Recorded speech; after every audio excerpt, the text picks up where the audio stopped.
जी sir, हमारे पास basically ये दिया हुआ है right.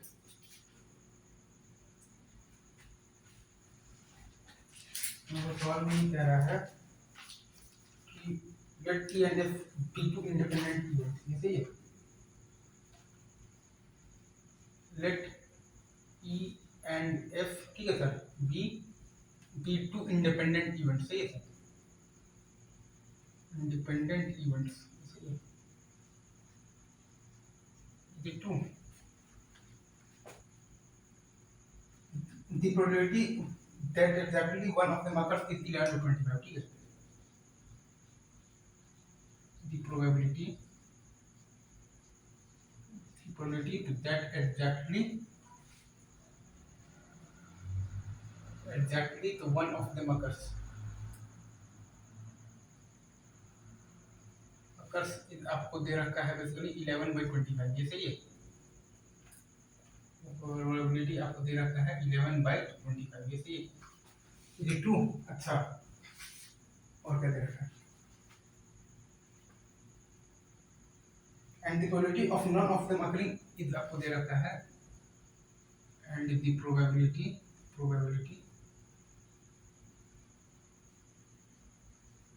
Of none of them occurring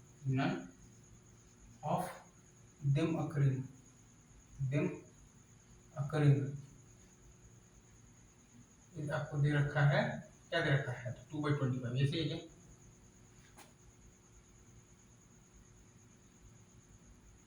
तो हमें बेसिकली वैल्यू बताना है पीई और पीएफ का, ठीक है सर, पीई और पीएफ का, ठीक है, जैसे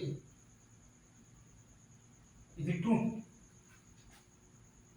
देखिए, exactly one of them occurring का मतलब है कि ये दिया हुआ है आपके पास पी ए माइनस बी, और क्या दिया हुआ है, प्लस आपको दिया हुआ है P of the B minus A. तो ये आपके पास आ गया है बेसिकली, क्या आ गया है? पी ए माइनस आ गया है पी ए इंटरसेक्शन बी, ऐसे है, ऐसे क्या, पी ए माइनस आपके पास आ गया है P of A intersection B, ये आपके पास आ गया है plus of the P B minus आ गया है P of A intersection B, जैसे क्या। तो ये आपके पास क्या आ गया है? P A plus P B minus आ गया है आपके पास 2 times P of A intersection B, ये सही है, ये सही है। तो अगर आप एक्स वाई मान लेंगे तो ये आ गया है आपके पास एक्स प्लस वाई माइनस आ गया है आपके पास 2xy, ये बराबर आपका दिया हुआ है 11/25, ठीक है सर। इसे आपने मान लिया है बेसिकली पी ए बराबर मान लिया है x, और आपने मान लिया है पी बी बराबर आपने मान लिया है y। तो एक तो आपके पास आ गया है x प्लस वाई माइनस आ गया है आपके पास 2xy बराबर आ गया है आपके पास 11/25, इसे इज इट ट्रू? अच्छा, और आपको एक चीज क्या दे रखा है कि the probability of none of them occurring is आपके पास दे रखा है 2/25, ठीक है sir.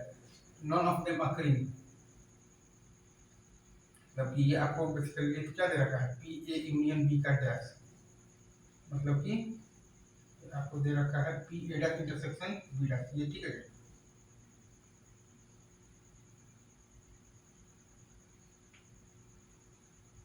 B dash intersection B dash, ये सही है। ये आपको दे रखा है पी ए डैश इनटू आपको दे रखा है P of the B dash, ये सही है।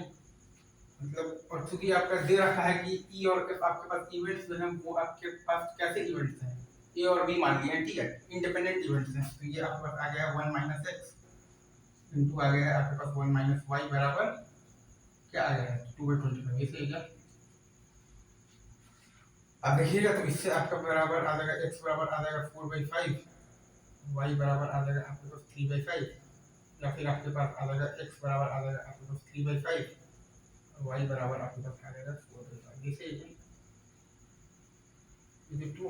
x बराबर 4/5 और y बराबर 3/5, तो फिर आपके पास उल्टा आ जाएगा, जैसे उल्टा मतलब कि x बराबर 3/5 और y बराबर आपके पास आ जाएगा, तो क्या आ जाएगा 4/5। तो यही सब ऑप्शन है आपके आने के, ठीक है सर।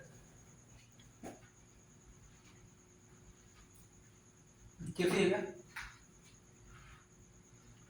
और ये हम लोगों ने इसलिए लिखा क्योंकि ए और बी आपके पास बेसिकली जो दिया है ना वो क्या है? इंडिपेंडेंट इवेंट्स, जैसे इंडिपेंडेंट इवेंट्स है, जैसे इसलिए हम लोगों ने ये हम लोग लिख पाए हैं। ये सही है? Is it true? Is it true? ये सही है क्या?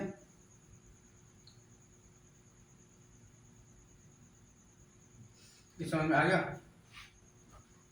अभी रखते हैं यहीं पर, बाकी बातें आगे होंगी, ठीक है।